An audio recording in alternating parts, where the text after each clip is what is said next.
अस्सलाम वालेकुम। आरबिट higher education consultant के सोशल मीडिया प्लेटफॉर्म पर आपको खुशामदीद। आज हम बात करेंगे लिविंग एक्सपेंस के बारे में, जो कि आपको अपनी बैंक स्टेटमेंट में शो करवाने होते हैं।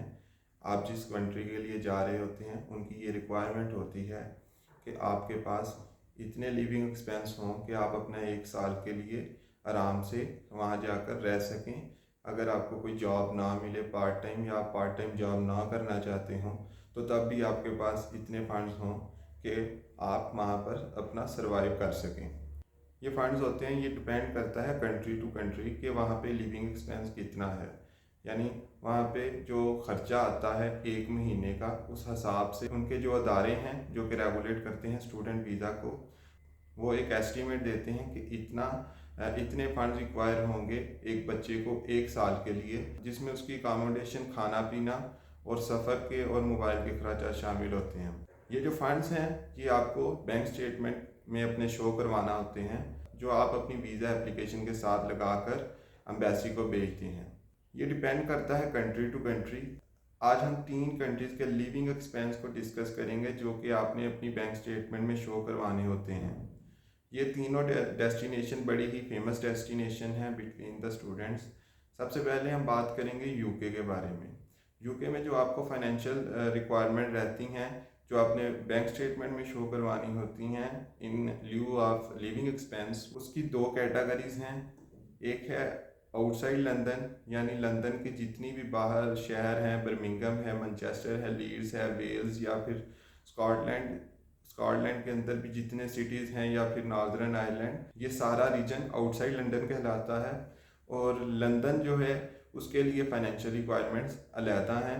चूँकि लंदन एक एक्सपेंसिव सिटी है, इसलिए उसकी रिक्वायरमेंट्स भी अलहदा हैं।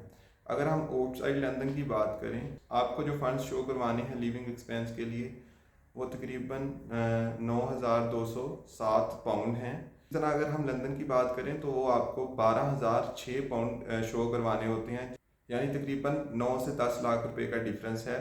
अगर आप आउटसाइड लंदन जाते हैं तो 9 से 10 लाख रुपए आपको कम शो करना होंगे लिविंग एक्सपेंस की मद में अपनी बैंक स्टेटमेंट में, और अगर लंदन जाते हैं तो यही अमाउंट आपको ज़्यादा शो करनी पड़ेगी। इसी तरह अगर हम बात करें ऑस्ट्रेलिया की, तो ऑस्ट्रेलिया में जो अभी लिविंग एक्सपेंस की मद में आपको अपनी बैंक स्टेटमेंट में रकम शो करवानी होती है, वो है 29,710 ऑस्ट्रेलियन डॉलर्स। अगर आज हम पाकिस्तानी रुपये में इसकी वैल्यू देखें तो तकरीबन आपको 54 से 55 लाख रुपए शो करवाना होते हैं अपनी बैंक स्टेटमेंट में।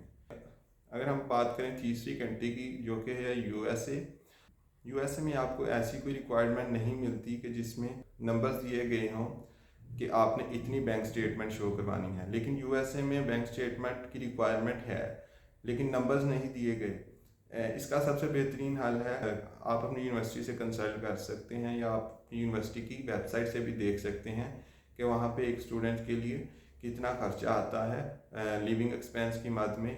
तो ये यूनिवर्सिटी की वेबसाइट पे मेंशन भी होता है। लेकिन जो रिकमेंडेड है वो तकरीबन आपको $20,000 यूएस डॉलर जो हैं वो ज़रूर शो करवाने चाहिए फाइनेंशियल स्टेटमेंट में। और ये फंड्स आपके जेन्युइन फंड्स होने चाहिए, ताकि आप इसको जस्टिफाई कर सकें अपने वीज़ा इंटरव्यू में।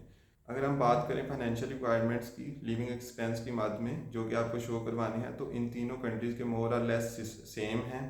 सिर्फ और सिर्फ आउटसाइड लंदन को निकाल कर, अगर आप लंदन में जा रहे हैं, ऑस्ट्रेलिया जा रहे हैं या यूएस में जा रहे हैं, तो आपको तीनों जगह सेम ही फाइनेंस शो करवाने पड़ेंगे लिविंग एक्सपेंस की मद में, स्वाय आउटसाइड लंदन के, जहाँ पे आपको 8 से 9 या 10 लाख रुपए कम शो करवाना होते हैं। अगर आप भी स्टडी अब्रॉड में इंटरेस्टेड हैं तो आप भी आरबिट हायर एजुकेशन कंसल्टेंट की फ्री स्टडी अब्रॉड कंसल्टेंसी से मुस्तफ़ीद हो सकते हैं। तो अभी अपनी प्रोफाइल शेयर करें नीचे दिए गए व्हाट्सएप पर, या हमें ईमेल कर सकते हैं, ताकि आपका केस प्रोसीड किया जा सके, आपका प्रोसेस शुरू किया जा सके। Thank you.